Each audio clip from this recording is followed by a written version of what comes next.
Okay, today we're going to show you how to do a nerve mobilization, also known as nerve flossing or nerve gliding for the median nerve.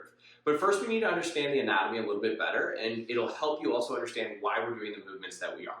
So if we talk about the median nerve, in this case, it begins like any peripheral nerve. It starts in the spinal cord, branches out as to nerve roots, and extends into the periphery, into our upper extremity. In this case, the median nerve is going to go into the forearm, innervates the thumb, the forefinger, amongst other muscles and structures along the way. To better visualize this, we're going to use this band as our median nerve. It starts in our neck, comes into our forearm, and then extends all the way to our thumb here. When we are trying to floss a nerve or glide a nerve, we want to move it back and forth. So we have to move both attachment sites, both the neck and the hand.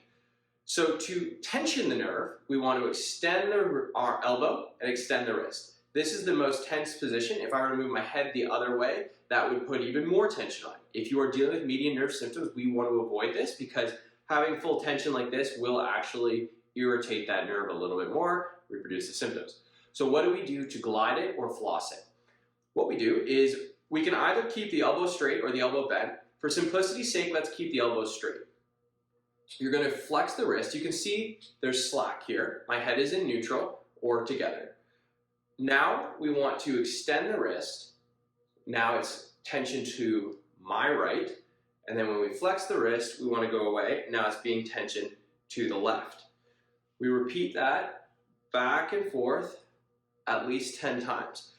You can also do it with the elbow like I mentioned, starting in this position here. We imagine that that nerve is running like that. Extend the elbow, extend the wrist, right ear to right shoulder, flex the wrist, flex the elbow, ear going away. And so what we're doing is we're moving that nerve back and forth with our head movements, our wrist movements, and our elbow movements. We want to repeat this at least 10 times. I generally recommend doing a couple sets every session that you're actually performing this exercise. You may feel your symptoms start back up. You may feel some tingling, you may feel some tightness, some achiness with that nerve. Repeat it back and forth as long as you're not tensioning it, which means our head's going away and our wrist is extended. So repeat it back and forth without tensioning. You will see those symptoms slowly start to reduce and start to calm down. So I want you to try this at home.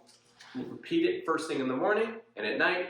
Do 2 sets, 3 sets of 10, whatever works best for you, but make sure you do more than 1 set and try and work through any of that initial discomfort.